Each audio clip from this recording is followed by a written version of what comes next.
अस्सलाम वालेकुम, welcome back to my YouTube channel. कैसे हैं आप सब लोग। और ये देखें ईद वाला दिन और सुबह सुबह मैं तक 5 बजे उठ के तो मैंने ये मसाला वगैरह तैयार करना शुरू कर दिया कि चलो मैंने ईद नमाज़ नहीं पढ़ने जाना और मेरा दिल नहीं चाह रहा था कि सारे बच्चों को तैयार करूं।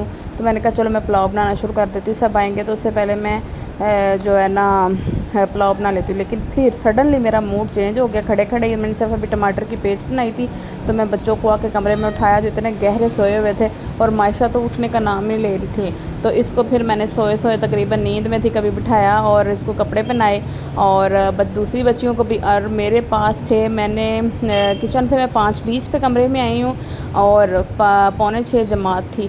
तो मैंने इतना इनके बाबा नहा रहे थे तो मैंने कहा बस 10 मिनट दें। और जब वो नहा के बाहर निकले हैं तो कहते हैं ये तो सारे सोए हुए थे, लाइटें बंद थी, यहाँ तो सारा माहौल ही चेंज हो गया, ये क्या हुआ। मैंने कहा बस हमारा भी प्रोग्राम बन गया, हम लोगों ने भी जाना है। वैसे तो हर ईद पे जाते हैं लेकिन लास्ट 2 ईदों से मैं ईद नमाज़ नहीं थी पढ़ने जा रही क्योंकि मुझे बच्चों को तैयार करना सुबह सुबह इतना मुश्किल लग रहा था, इतना बच्चे रोते। लेकिन अल्हम्दुलिल्लाह इस ईद पे बच्चों ने ना कोई रोना डाला है ना कोई स्यापा डाला है। खामोशी से मैंने सिर्फ एक दफ़ा आवाज़ दी है, बच्चों ईद नमाज़ नहीं पढ़ने जाना और नए नए कपड़े नहीं पहनने। लो जी, फिर सारे बच्चे नींद से उठ गए।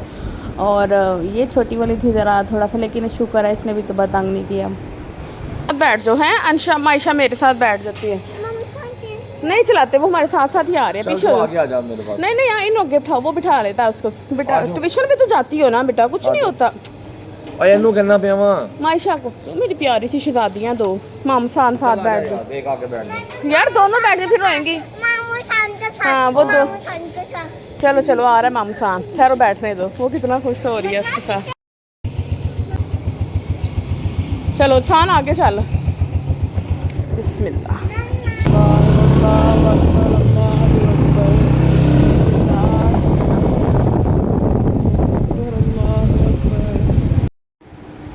सारे रास्ते में तकबीरात पढ़नी चाहिए और अल्हम्दुलिल्लाह मुझे भी पढ़ते पढ़ते ना पता नहीं क्यों अपनी अम्मी बड़ी याद आती हैं। और ये जी हम अपने इधर ईदगाह में पहुंच गए हैं और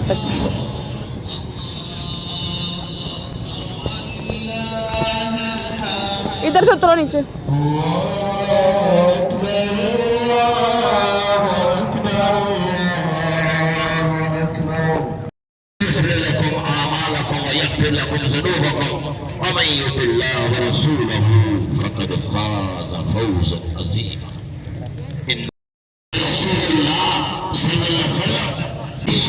अल्लाह के सामने हाथ बांधकर अल्लाह की तारीफें करते थे। आपको अल्लाह अकबर हाकिमीन ज्यादा देगा। मायशा इसको इधर मुंह करो। ये देखो मानो इधर दर्श अंशा इधर खड़ी हो। इतनी कोई बदतमीज औलाद है ना मेरी, मैं इनको वादा लगा लगा थक गई हूँ। इधर मुँह कर लो, इधर मुँह कर लो, इधर देख लो। मैंने आपकी कोई तस्वीरें लेनी, कोई वीडियो बनानी है, व्लॉग बनाना है, पढ़ना ही सोन दिए ही नहीं है। ढीठ कितने ज़माने दियाँ।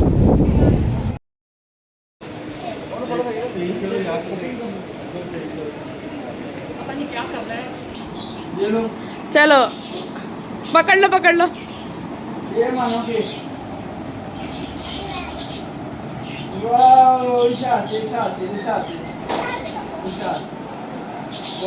थैंक यू बोलो नाना को।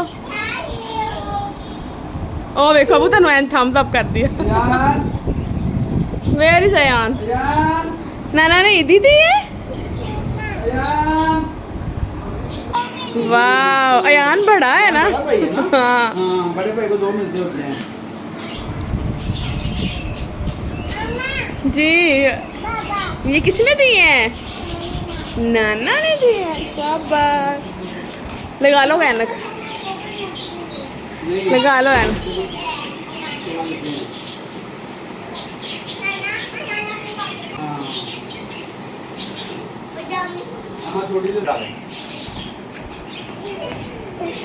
ऐसे ले आओ तुम दुपट्टा ला के देने लगी हूं तुम अपना चावल भी रात देते होने तो वो सारा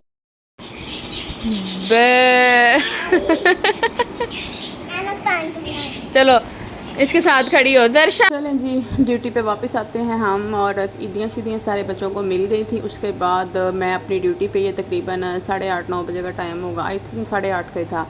तो मैंने वो लहसुन का सॉरी अदरक का पेस्ट मैंने उसका पेस्ट टमाटो का पेस्ट बना कर रख गई थी और प्याज अभी काटने वाले थे, तो फिर मैंने जल्दी जल्दी में बच्चों को तैयार किया। ख़ुद मैंने नया सूट कोई नहीं पहना, ये भी मेरा एक दफ़ा ही पहना था मैंने ये सूट, कहीं पहन के गई थी मैं, तो उसके बाद फिर मैंने नहीं पहना क्योंकि मैंने बड़ी ईद पे अपने लिए कपड़े ही नहीं बनाए, साहब ला लो मेरा तुसी बस।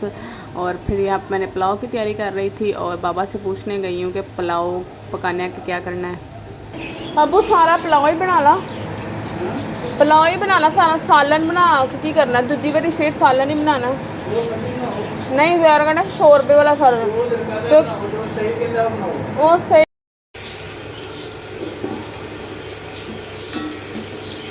सही हिसाब कहते ने वो बनाओ। तो मैंने आपसे रात को पूछा था सही सा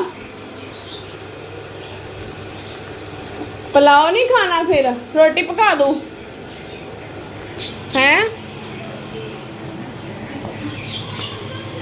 पुलाव नहीं खाना फिर रोटी बना दूँ? बिताएं इतनी प्यारी प्यारी गुड़िया। ये माशा की बीवी है।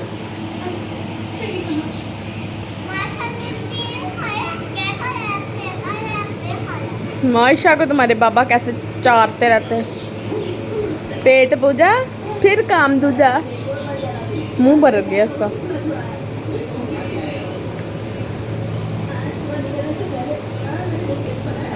ये देखें अगर थोड़ा सा पेट है ऐसे करके बाहर आया हुआ हल्का सा एवे हमें सुबह सुबह मैं चिकन वाला पुलाव इसलिए बना रही हूँ क्योंकि ईद की नमाज़ पढ़ के आते ही ना सबको इतनी भूख लगी होती है, तो ये बाहर से कुछ ना कुछ मंगवाना शुरू कर देते हैं। तो मुझे था कि चलो मैं सुबह सुबह आके तो पुलाव बना लूँगी। और मैंने चिकन रात को ही धो के रखा हुआ था और बाकी मसाला थोड़ा बहुत साथ फटाफट तैयार कर लिया। चावल भी मैंने रात को ही भिगो लिए थे, लेट नाइट भिगोए थे, तो आधा काम तो हुआ था। तो बाकी मैंने कहा बस 1 घंटा लगना है और पुलाव रेडी हो जाना है। तो बस फिर सुबह और चिकन वाला पुलाव ज़रा शौक़ से खा लेते हैं क्योंकि हमारी कुर्बानी हमने हिस्सा डाला था, तो कुर्बानी सेकंड डे होनी थी। तो पहले दिन हम इधर उधर मुंह देखने की बजाय फिर हमने चिकन वाला पुलाव बनाया। और वैसे भी मैं बीफ मटन तो खाती कोई नहीं हूँ, तो चिकन भी नहीं मैं इतना शौक़ से खाती। हाँ अगर ये चावल मैंने बनाया ना, इसमें मैंने बोटी कोई नहीं खानी, कभी कभार मेरा दिल चाहे तो मैं एक बोटी छोटी सी ले लेती हूँ, अदरवाइज़ मेरा दिल नहीं चाहता बोटी वगैरह खाने को। और यहाँ पे मैं साथ साथ बर्तन भी धो रही थी और पता नहीं यार मेरे ये ईद वाले व्लॉग में देखना इतने मैं बर्तन धोती हूँ पर ये ख़त्म ही नहीं होते। और ये थोड़ा सा मैंने इसमें से चिकन निकाल लिया था क्योंकि मुझे थोड़ा सा ज़्यादा लग रहा था, तो मैंने कहा चलो मैं 2-4 बोटियाँ निकाल लेती हूँ। तो इसको मैंने छोटा छोटा कैंची से काट लिया और बारीक से क्यूब बना के रख लिए, जो कि मैं मैकरोनी में डालूँगी और अपने बच्चों को खिलाऊँगी। तो उसके लिए दोबारा से फिर मैंने नया चिकन ज़रूर मंगवाना है, बस कफ़ायशार बीवी हूँ।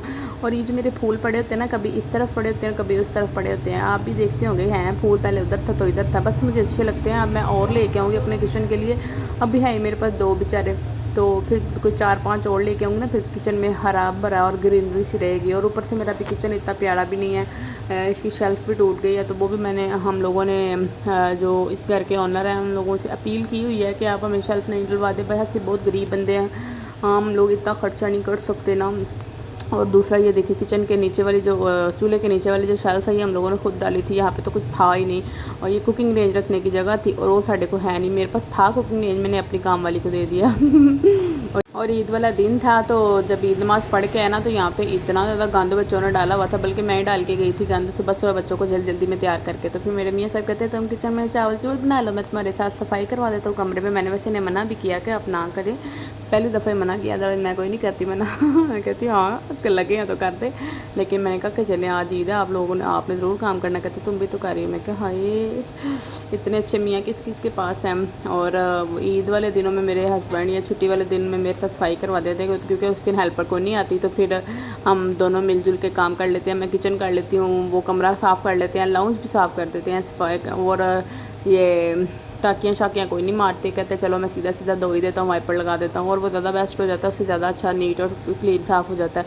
यहाँ पे मायशा को बिठाया हुआ था, वो मेरे से उतर ही नहीं थी रही कि मुझे साथ पकड़ के नीनी कराओ। फिर मैं उसको नीनी करवा के लिटा के आई, उतनी देर में मेरे चावल भी पक गए और यहाँ पे मैंने दम खोल दिया था। फिर मैंने कहा चलो, और सही जाके सो गए थे कमरे में। फिर मैंने उनको गहरी नींद से उठाया कि अब गरम गरम पुलाव खा लो पहले, फिर थोड़ा सा मैंने भी खाया साथ उनके, और रायता रूता मैंने कोई नहीं बनाया था। और यहाँ पे मैं अपने भाइयों को कहने गई हूँ, बाबा मेरे थे नहीं, वो अपनी बेगम के घर गए हुए थे उसको ईदी मिलने के लिए। तो यहाँ पे मैं इन दोनों को कहा कि आके खा लो, कहते बीरी पा दे। मैं कहा नहीं आप ही पाओ जाके, तुझे हट डरामो। यहाँ पे मैं और मेरे मियाँ साहिब हम दोनों पुलाव एंजॉय कर रहे हैं। चलें जी, फिर बैक ड्यूटी दोबारा से किचन में हाज़िरी देते हुए। वो मुझे सही कहते हैं यार चाय बना के पिया दे, बड़ी मज़ेदार किस्म दी। मैं कहा तुसी ना मेरी जान छड़ना। फिर मैं उनके लिए चाय बनाने के लिए किचन में आई। यार कैसी औरतों की ईद होती है, किचन में भी काम। और ये देखिए मैं आपको एक मज़े की चीज़ दिखाऊँ, ये जो इतने प्यारे प्यारे आपको जार नज़र आ रहे हैं ना शीशे के, ये दराज पे, ये जो मेरे पास सामने छोटे वाले पड़े हुए हैं ना, इस साइज़ के मिलते हैं दराज पे। और 2200 के पता नहीं 2400 के 6 जार मिलते हैं सारे। एक तो मैं जहाँ वॉइस ओवर करी ना वहाँ पीछे बाइक वाले इतनी ज़ोर ज़ोर से गुजर रहे हैं ना, तो 6 जार मिलते हैं 2200 के। और यहाँ पे देखो मैं लहसुन अदरक के पेस्ट मंगवाती हूँ, बड़े वाले जार जो पीछे लगे हुए हैं, तो वो फिर खाली होते हैं। तो मैंने उनको धो के तो उसमें मैं अपने मसाले डाल लेती हूँ। हर महीने मेरी 2 डब्बियाँ मुझे मिल जाती हैं, क्योंकि 2 डब्बियाँ लगती हैं मेरी हर महीने लहसुन अदरक की। तो फ्री द जार मिली जान रहे है नहीं मजे की गल। तो यहाँ पे चाय भी रेडी हो गई है साथ साथ। पता नहीं बाइक्स वालों ने बेबी गुजरना, ले भांडे फिर इन्हें बड़े बन गए। उफ अल्लाह, हाय क्या बताऊँ आपको। यहाँ पे मैंने मानो को कपड़े चेंज करवा कर वो के ना नहाई करवा कर लेटा दिया था। वो ईद वाले कपड़े उसने पहने थे ना, तो उसको गर्मी बड़ी लग रही थी, तो रोई जा रही थी मामा नहाई। फिर मैंने उसको दूसरे कपड़े हल्के से घर वाले पहना के तो नहाई नुई करा के नीनी करवा दी। फिर ये जो पुलाव था ना वो सब ने खा खू लिया। उसके बाद मैंने, मुझे था कि गर्मी बहुत ज़्यादा है तो मैं इसको फटाफट पुलाव को समेट लूँ और डब्बे में डाल के ना, तो मैंने इसको फ्रिज में रखा ही। फिर उसके बाद ये दोपहर का मैं साथ ही रख दिया, क्योंकि मुझे था कि प्रेशर ज़रूर लगाना है। मेरे बाबा को ना प्रेशर वाला खाना इतना ज़्यादा पसंद नहीं है, तो खाना खुना सब पहले मैंने नाश्ते वाला खाना बनाया, उसके बाद फिर अब मैंने दोपहर का खाना बनाना है। और मैंने यहाँ पे ऊपर हमारे थे जो मेरे नेबर थे, हमारे ऊपर वाले पोर्शन में रहते हैं, उन्होंने हमें भेजा था बकरे का गोश्त। तो फिर मैंने फटाफट से ये भी रख दिया। मैंने कहा चलो दोपहर का खाना बनाते हैं। और इसको मैंने कढ़ाई में डाल के ना ज़्यादा सारा पानी डाल के नमक मिर्च मसाले मसूले सारे डाल डूल के ना इसको पकने के लिए रख दिया। और ये फिर 2-3-2.5 घंटे पकता रहा है। और ये देखें ना, अभी मैंने थोड़ी देर बाद आके चेक किया था, पानी आधा हो गया था और अभी ये थोड़ा आधा गला है, आधा गलने वाला है। और जब तक ये गलेगा और पानी पुनी खुश्क हो जाएगा, ये देखिए इसका अपना ही ऑयल निकला है, पानी पुनी खुश्क हो जाएगा, तो फिर इसको मैं भून शून के फिर सबको दे दूँगी। खुद तो मैं खाती कोई नहीं हूँ। फिर अच्छा जी, वो सारे वो जो है सॉरी गोश्त वगैरह तो पक रहा था। फिर मेरे मियाँ साहब की डिमांड आई कि यार मुझे सवैयाँ खानी है। मैं क्या होना है नवी फरमाइश, चलो लग दो काम पे। फिर मैंने दूध में सवैयाँ मंगवा के तो वो बरीक करके डाली। यहाँ पे फिर असर का टाइम हो गया हुआ था, तो बच्चों ने फिर गान डाला हुआ था और सही साहब फिर झाड़ू पकड़ के लगे हुए थे। और मैंने उनसे कह रही थी कि ना करें, बस करते हैं, आप तो ना सफाई के पीछे पड़ गए थे, मुझे उलझन हो रही है कि गंद पाया हुआ है। मैं क्या तो 4 बच्चे ने गंद तो ना पाना ही नहीं फिर लगे रहो होना। तो फिर उन्होंने आज 2 दफ़ा सफाई की। और यहाँ पर मैंने सवैयाँ छोटी छोटी पीची करके ना उनकी तो उसमें डाल दी। और मैं सवैयाँ भूनती कोई नहीं, ऐसी बड़ी मज़े की बनती है। ये मेरी दादिया भी ने मुझे तरीका बताया था, बल्कि रबिया को बताया था, छोटी सिस्टर मेरी, मैंने उससे सीख लिया। वो कहते हैं दुध नूं उबाला आइए तो ਉਹਦੇ ਵਿੱਚ सवैयाँ चुचू मुचू करके तो विच पा दो, तो 2 उबाले दवो तो सवैयाँ पक जाती वो वाकई पक जाती हैं, बड़ी मज़े की बनती है। मैं क्या एड्डा फा करना। और नट्स वगैरह मैंने इसमें डाले को नहीं थे, सीधी साफ़ सी सवैयाँ बना ली। और यहाँ पे बच्चे बाहर गराज में जांग जूंग रहे थे, तो इनको मैंने कहा अंदर चलो, इतनी गर्मी है, तोबा। फिर यहाँ पे मैं खुद थोड़ी सी मॉडलिंग करने आ गई। मैंने कहा चलो अपना जोड़ा ही दिखा दूँ आपको, जो कि इतना कोई ख़ास नहीं है। मेरी पुप्पो ने मुझे सूट दिया था छोटी ईद पे, तो फिर मैं सिलाई तो छोटी ईद के बाद किया था तो उसके, लेकिन पहना मैंने फिर उसके बाद। फिर अभी ये ईद के 2 दिन ही मैंने ये पहनी रखा और मेरा दिल ही नहीं था कर रहा कोई तैयार होने को, कपड़े चेंज करने को। मैं ऐसे गंदी बनी लगी फिर रही थी। खैर पहले बच्चों की, छोटे बच्चों की ईदें होती हैं, वही मज़े की होती हैं। मई तो ईदें अब दिल ही नहीं करता ईद पे, सारा दिन किचन च बड़े रहो, बस इतनी गर्मी लगती किचन में। तो तैयार क्या खाक होना है। वो कहते हैं हस्बैंड वास्ते तैयार हो, तो मैं क्या हस्बैंड कहता है कि तू तैयार होने की बजाय जो किचन च जाके कोई ना मज़े दे खाने बना, तो फिर मेरा दिल ही नहीं करता तैयार होने को। और यहाँ पे फिर मैंने अपने मियाँ साहब के लिए सवैयाँ डाली, अपने बाबा के लिए डाली। और ये देखिए सवैयाँ कितनी मज़े की बन गई हैं और ऐसे लग रहा है जैसे खीर सी तैयार हो गई है, क्योंकि ये दूध थोड़ा था ना, वरना मुझे पर्सनली पतली सवैयाँ पसंद है। तो आज थोड़ी गाड़ियाँ बन गई हैं और मैं यहाँ पे ना अभी गैराज में बैठ के तो एडिट वॉइस ओवर कर रही हूँ और मैं पसीनो पसीन हुई पड़ी हूँ। आपको क्या बताऊँ, मैंने बाबा कहते हैं फिर खाना है, मैं कहा हाँ जी। और यहाँ पे मैं तो इन बच्चियों की लड़ाइयाँ सुलझाती थक जाना, पता नहीं इन्होंने किधर सुधरना है। जो इन्होंने ब्याह होगा ना फिर सही हो जाएंगे, फिर इन्होंने भैनों की बहुत याद आनी। उम्मीद करती हूँ आप लोगों को आज का ईद का व्लॉग पसंद आया होगा। मिलते हैं हम अपने नेक्स्ट व्लॉग में, तब तक के लिए बाय बाय, टेक केयर, अल्लाह हाफिज़, गुड बाय। तो मेरा चैनल सब्सक्राइब कर दो, लाइक तो शेयर मार दो।